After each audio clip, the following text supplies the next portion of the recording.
Try the newest, cheapest, and fastest delivery na express service. Introducing Moto Express PH. You can now leave your shopping and delivery needs with us without much exposure and interaction to people outside. Mapa-grocery items, medicines, foods, and other essentials and halal certified products, kami na ang mamimili at maghahatid sa'yo.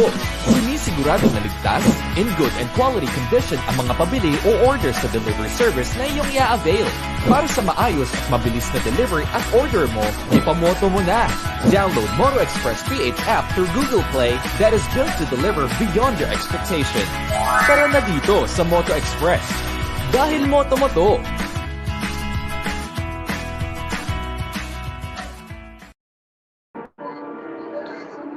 Hi, good day, everyone. Thank you to Global Pinas TV 168, Sir Ismael Abaya, our producer, and Zeno Martinez, our director, and Assistant Director, Carven Cruz. Hi. Let me introduce everyone here. Sir Jamie Almonte from Chicago, Accounting and Grant Manager for a social agency that helps homeless women. Hello. Miss Cecilia Bellones, 45 years old with 4 kids, a housewife, and a doll collector from Parañaque. And Miss Natalie Talander from Denver, Colorado, businesswoman and doll collector.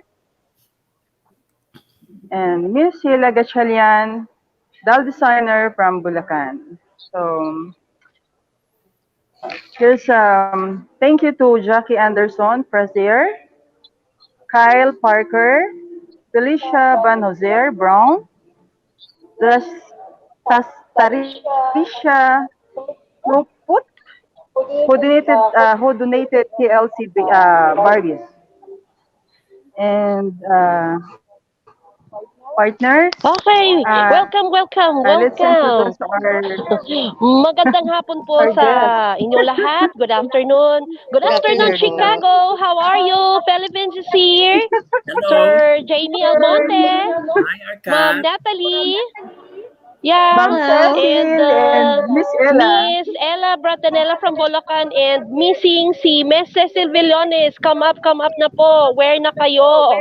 You have to join us because you are one of the doll collector here in the Philippines. Okay, to start with, this is a very good place. This is Manila Peninsula, but the ambience is very good. But I have so many reasons to be happy and very vibrant this afternoon. We have Sir Almonte. Sir Almonte, please say something. How are you po? I'm doing fine. It's 1 a.m. here, Chicago time. So I'm sort of like 1 p.m. 1 a.m. in Chicago. But I'm 1 glad to be a.m. here. Yes, a.m. So I'm glad to be here, to be with you, to join you, and to be able to talk about ARKAT Alawanin and the collective. And I am happy that I'm with my friends Natalie, Ella, and Cecil will be coming soon. Cecil's not yet around. We're waiting for her. Cecil Villones. We're back. And okay, Ma'am Natalie. Welcome, Ma'am Natalie, here in our show, ARKAT with a K. Thank you. I'm happy to be here. Ayan, gusto na. Cecil is here. Okay. Okay, thank you very much, Ma'am Cecil. Welcome to the show, Miss Cecil. How are you? Hello. Miss Cecil. Good afternoon. Good afternoon. And also, Miss Ella Bratanella from Bulacan. How are you, Miss Ella? Okay po, I'm fine. Good afternoon. Okay, since everybody is fine for now, I would like to ask Sir Jamie to at least say something, at least 1 to 2 minutes about his self, his passion in collecting dolls. We would like to hear your passion, your love, your being a collector there in Chicago, asking our doll makers here in the Philippines to send all the most beautiful cultural dress there in Chicago. Hi. Yes. Doll collecting is one of my passion. I started Mm-hmm. collecting 1992. A friend of mine, I was doing theater, and a friend of mine who was a flight attendant got a Filipina Barbie from the airport and brought it to me as a gift. So that started Okay. my that started my collection. Like growing up in the Philippines, we were so poor, and I grew up in that area where boys are not. It's not okay for boys to be playing with dolls. So when I got that first doll that was given to me as a gift, it's sort of like it was free. It also I gave myself the permission to be able to own a doll and play with it and collect it. It was part of Mm-hmm. my self acceptance of I am, because when I was growing up, I was like, oh, even though I wanted to have a doll, I can't.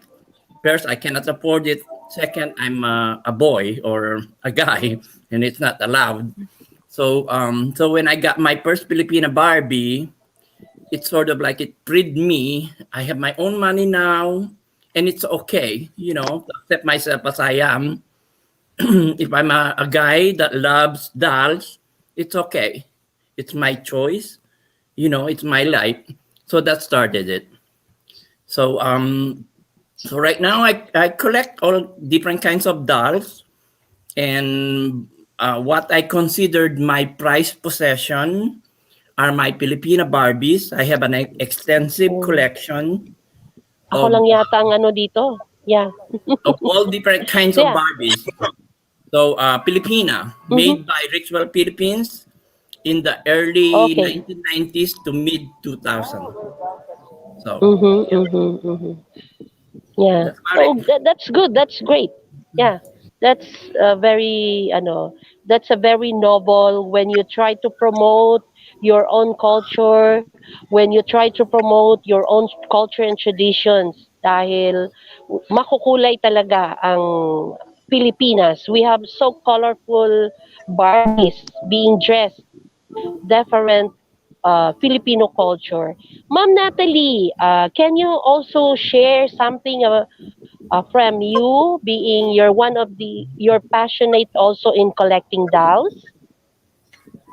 Yes, I have been collecting ever since I was a young girl back in the 90s. My collection began in about 1991, I would say. And I have a special interest in dolls that collectors call clone dolls. Some people that don't collect might call them fakes. I like the Mm-hmm. accessibility of dolls. I like how they bring everybody together. They're the friend that we all know. It brings people Mm-hmm. together across oceans. It brings generations together. I Mm-hmm. own my mother's doll, and I give dolls to my daughters, and so it's something that connects people. And besides just being a beautiful object that you can enjoy every day, that Yes. you can Barbie can wear dresses and beautiful gowns that I don't have a ball to attend, but Barbie Mm-hmm. does, and I Barbie helps me connect with people. She helps me um, there's always something to talk about with Barbie. There's always something new to learn, to connect, to just explore. And I love that about Barbie and all dolls, really. Yeah. Yeah. Right. You're very right, Miss Natalie, in telling us that Barbie connects people because when Barbie connects people, I was able to meet Jamie. And because of Jamie, I was able to connect with Miss Natalie, with Miss Ella, and Miss Cecile. So let's hear something also from the doll collector here in the Philippines. Miss Cecil Villones, welcome. Would you like to Hello. share with us your expensive and very beautiful Barbies there in your house? Okay. First of all, I'm Cecil Villones. Um, ang mga collection ko usually nagre-represent ng mga wrong person. So, usually sila Mm-hmm. yung mga royalty dolls, if I may. Mm-hmm. Yan, yung mga royalty Wow. sila Elizabeth. Yan.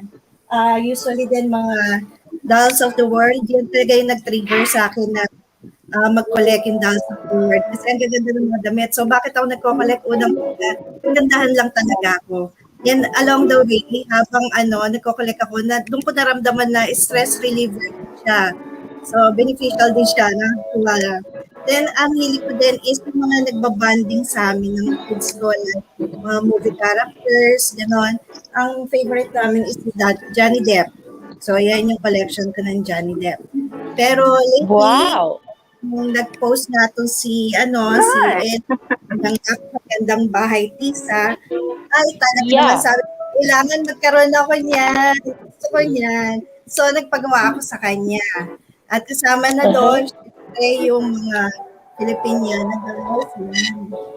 Wow. Mga Yeah. Filipino din ang mga designer ng damit na yan. Loy So, Caparas. Sir, Si Loy. wow. Yun yung See, it's very beautiful. nagre-represent ng mga totoong tao, educational siya, plus yung Mm-hmm. culture. Kaya, lalo na nung dumating yan, parang ang dami kong naisip na diorama na gawin na kasama yung dolls ko.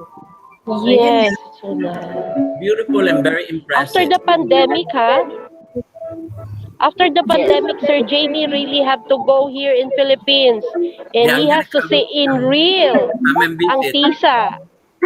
Tama ba? And also Miss And Natalie. also soon, ang turugan ni Ma'am Cecil Villones. Yes, from Yun, you. soon. Yeah. Nandito sa And loob. also, Jamie, ang we have also a very good doll collector, and she's involved in dressing dolls. She's known for her Barbie masterpiece in Filipiniana. Let us welcome Miss Ella Bratenella, the only Good brat afternoon. here in our group. Hi Ella, say something about yourself, please. Hello po. Hello, good afternoon. I'm Sheila Gatchalian. Alam niyo na po ang surname ko, Gatchalian po. And this is my collection. I love collecting Filipino Barbies. I Filipino in dress collection here.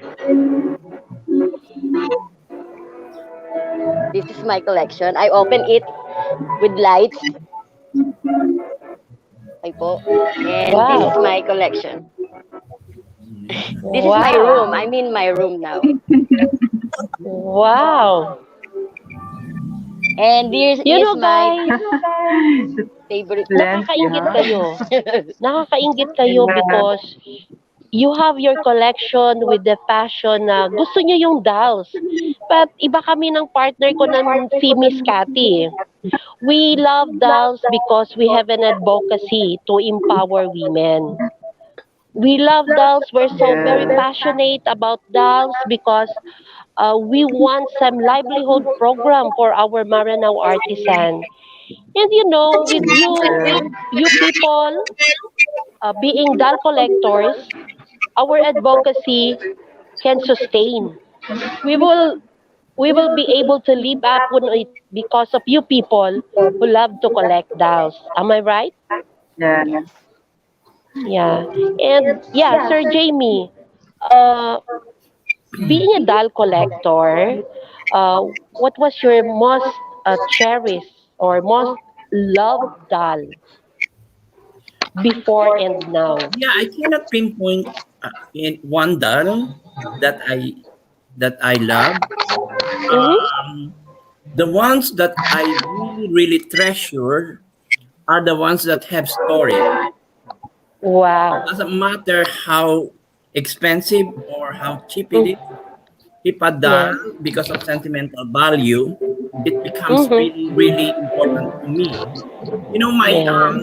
when I went, my aunt, who was a self-taught dressmaker, Mm-hmm. when I first Just like started me. collecting, I asked her to create some outfit for my Barbies.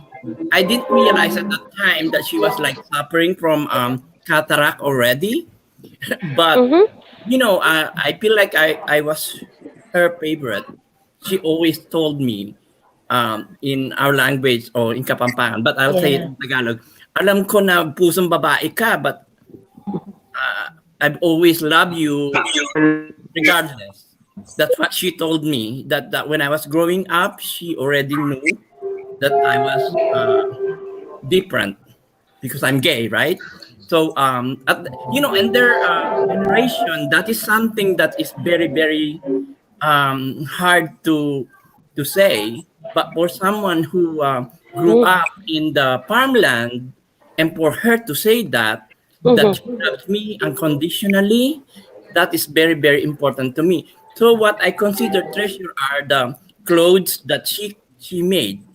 Also, Yeah. um, like uh, one like for example, this doll here, she is an Anuk doll, right? Mm-hmm. Um, Mm-hmm. Mm-hmm. yeah, Anuk dolls are they cost about $200 and they're very sought after.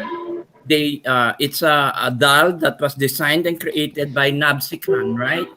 Um, this is very important to me because I ordered two Mm-hmm. dolls from him, and then when my package came, he gave this as a gift just because you know I I I, I was really really touched because he's a friend from that community, and then he said that he thinks that I'm a good person and he wanted to do something good for me. I never really expected for someone, the Yeah. creator of a doll, to just send me a pre doll as a gift. I mean, he told me Wow. not to tell anybody, but I'm now I'm broadcasting it in the whole world, right?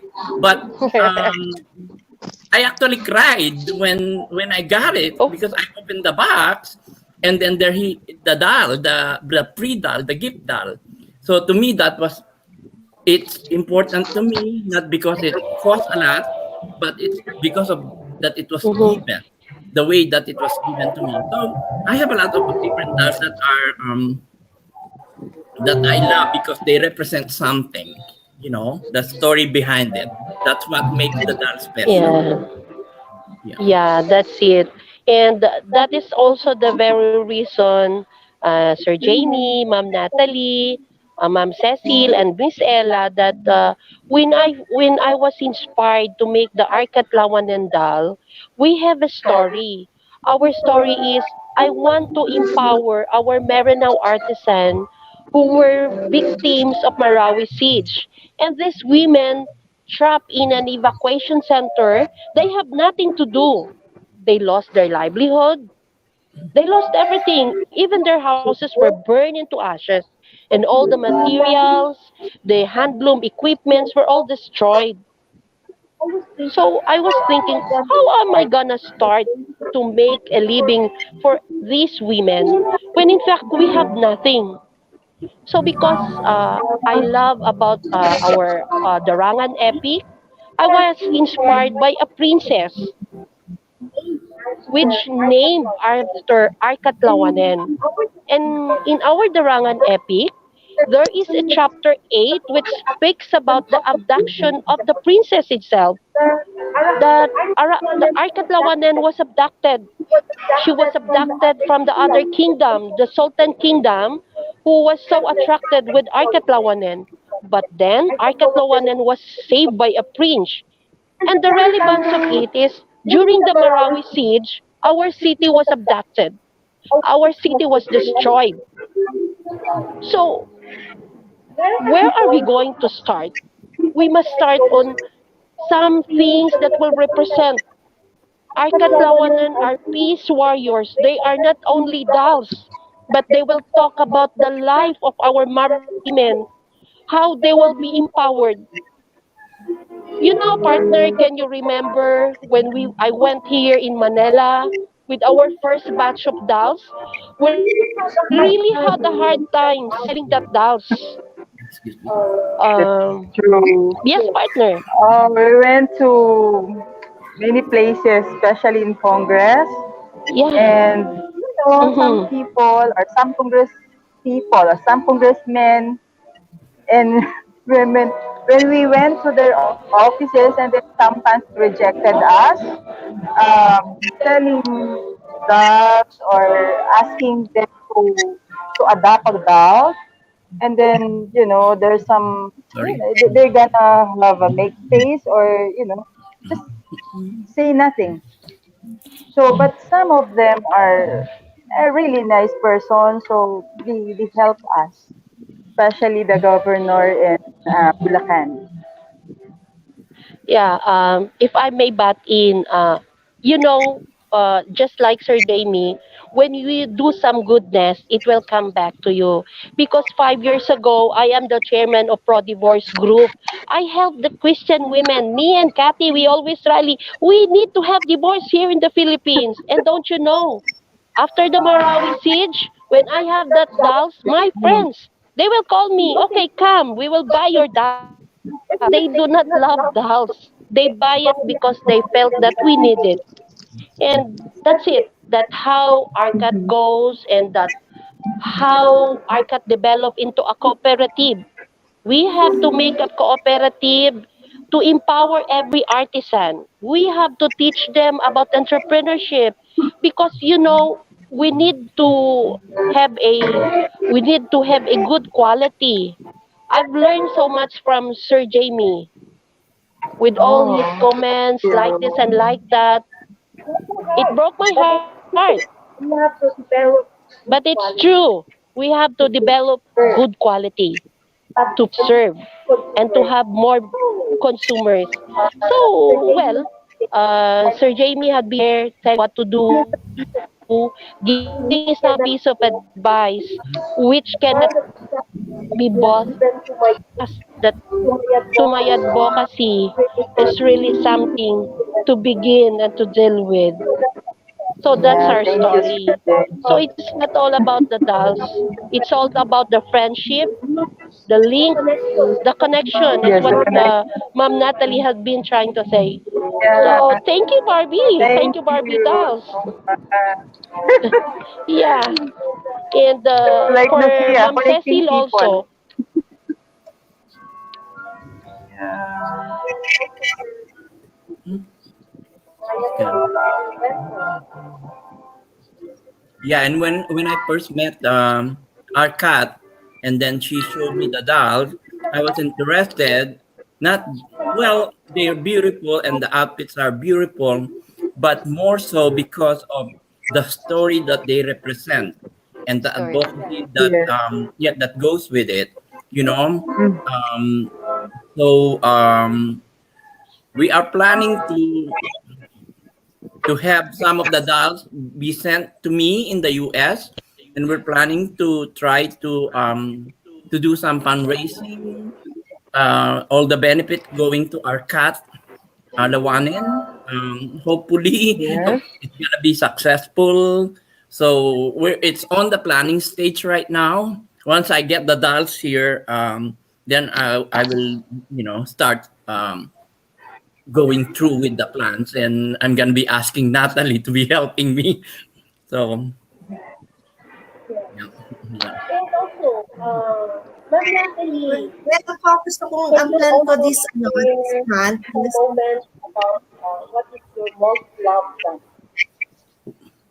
I do yes. not see her. Where is she? Yeah, Mom Natalie. Sorry, I thought Yeah, the you were beautiful going to move Natalie. her. Where Yeah, you're here. love. Yeah, yeah. Yeah. My most loved doll actually is my mother's doll.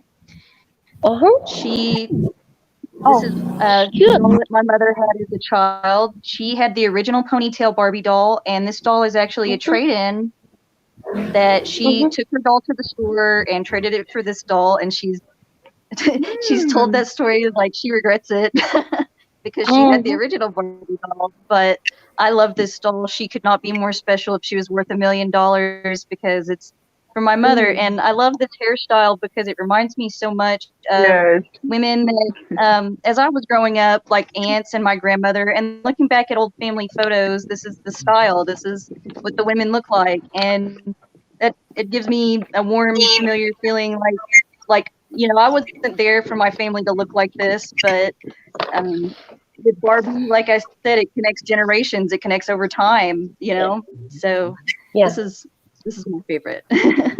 Okay, thank Oh. you. Yeah. So, what about Miss Ella? Okay, Ella, what's your most favorite doll over there? I have my uncles gave me a doll. This is the doll wearing his original dresses, Mm-hmm. but I rebodied it because the neck is broken. And but this was Hmm. 33 years ago. Wow. Wow, Wow. wow, But this is my 33 favorite years ago. Barbie. Yeah, but this is my favorite because it Okay. has it has lashes. Ah. And the outfit is so beautiful. So, So pretty. yeah, so Yes, beautiful. it is. Yeah. Yeah, Comes it's with a very guy. impressive. Comes with Uh-huh. a guy. Oh, Comes with a wow. guy. Oh, Nice. oh, it's couple. It's couple. It's Yes. so Yeah. pretty. Okay. So I'm Ella, gonna go back to your home, Oh, to your area, then wait for yes, me opo. because I will get that one. Okay? Mm-hmm. And yes. So Ella, so talk yeah, Ma'am about your Po, Cecil. talk about how po. Yes. you Yeah. go to the different schools to promote Yes, culture of Philippine culture to the yes. student. Mm-hmm. Opo. Yeah. Pumupunta po ako sa mga schools po, provinces, at saka po mga municipals po, at saka sa mall po, to promote Philippine culture. Kasama po yung mga nakadamit na Pilipiniana po, at saka po yung aking bahay kubo. Ito po yung bahay kubo ko po. Yes. Diba? Yan, yan. Yes, that's right. Oh, Yeah, yeah. Yun po. So yeah, nice. that's very nice.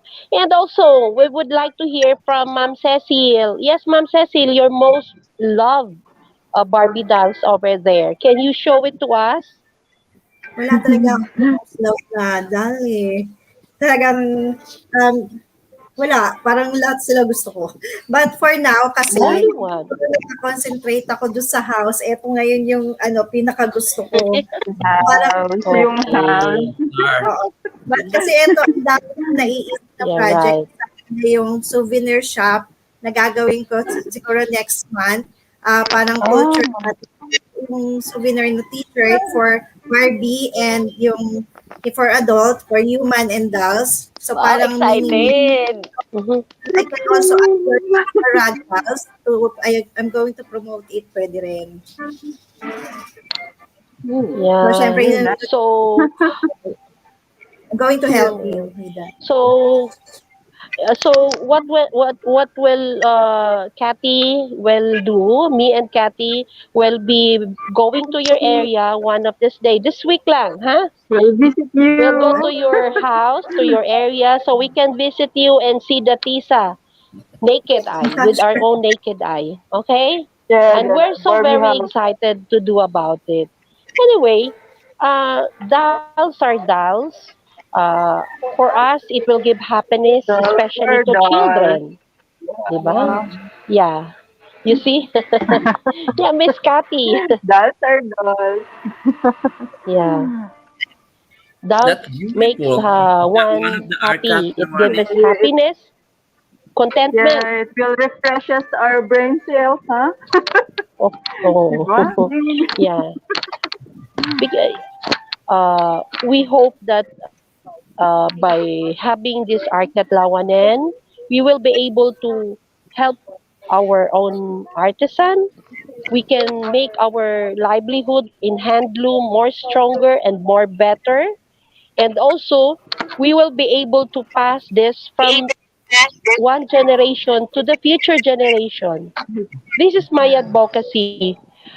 This is also my dream legacy that we will be leaving it to the younger generations, that we will be teaching to them our own culture and traditions, because Nice. empowering women, empowering our own culture and tradition will be also empowering our own selves, financial stability. If there will be some great doll collectors like you, then there will be a continuity. this will be a sustainable livelihood. Tama ba, Ma'am Cecil? Yes, yes, for the Di livelihood. ba? Yeah. Yeah, and Sir Mm. Jamie, Bayan. I would like also to congratulate you in the page Joy to Fashion Dolls. It's Yeah, very nice. yeah. We do have a group, a doll group that we are very proud of. It's called Joy Mm-hmm. to the Passion Doll. It was started by our friend Lori Claus, and then he invited Mm-hmm. me and Richard to become admin of the group, and Natalie is one of our moderator. There's a lot of doll group out there on Facebook, but in with the joy, uh, our goal is not just to post or show our dolls. Our What we want is to create a community that supports each other. So that we want to create interactions and friendships. And Yes. so, you have to think Mm-hmm. about it, especially now with COVID, that there's a lot of people out there that the only interactions that they have, especially in the doll community, might be the other doll collectors. And we want it to be Yeah. filled with kindness and friendship and love. So I think we Yeah. are we are getting successful in trying to do that, right, Nat? And I Yeah. also want to say that Cecil and Ella are also members, and there are important members because they are there promoting the Filipino culture in a I way with the agree. dolls that they have. So I'm very happy and very proud about it. Thumbs up. Yeah, I agree. Thumbs up. I agree with Miss Cecil. Miss Cecil and Miss Yeah. Ella. They will be soon. They will be some important people in the world of dolls here in Philippines. Okay, because from them we will able to explore more people, and we will able to explore not only my culture, the culture of Miss Ella, the culture of Miss Yes. Cecile, Right. You'll be because introduced every to Filipinos many. have an unique ethnic tradition Yeah, that's which can be converted into dolls. So, Ma'am Cecile, Yes. for Philippines, I would like to say we should have a united manika. When we say united manika, it's all about dolls here in the Philippines. Right, Sir Jamie? yes, yeah, United Manika ng Pilipinas. yeah.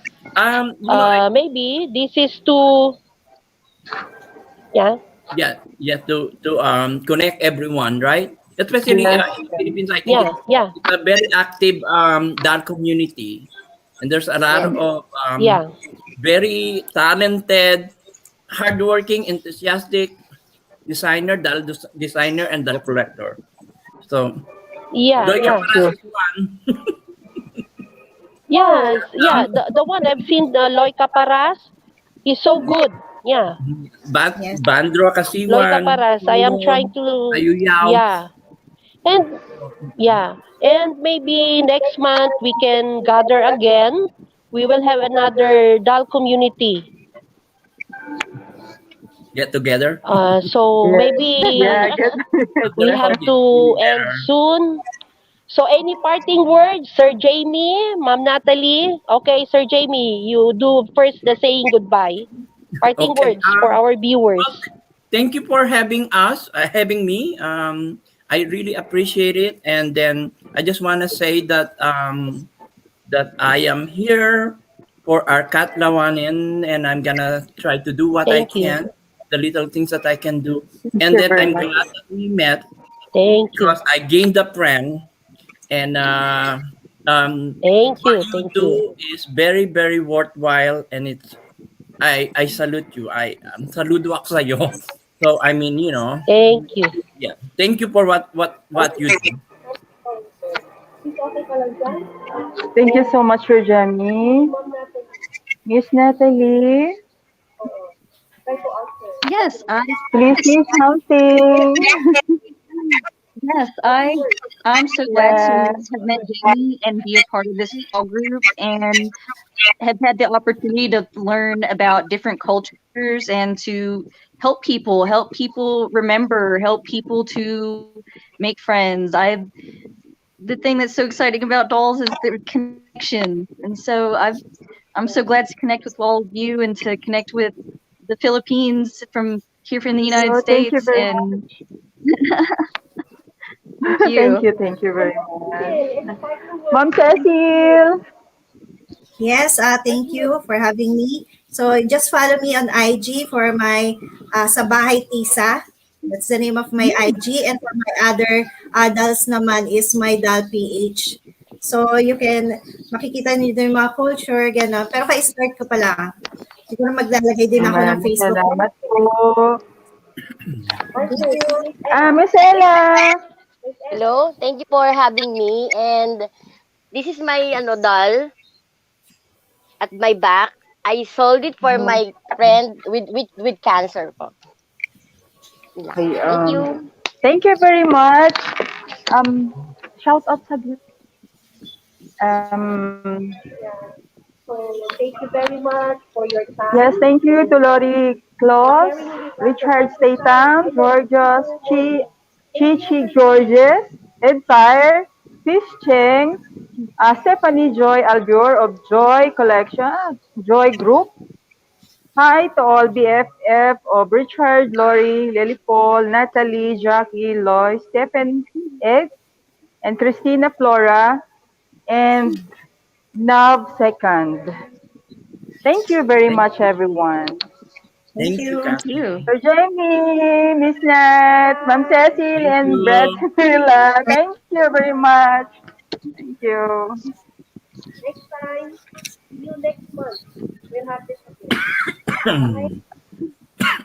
Mhm. Na Diyos ko.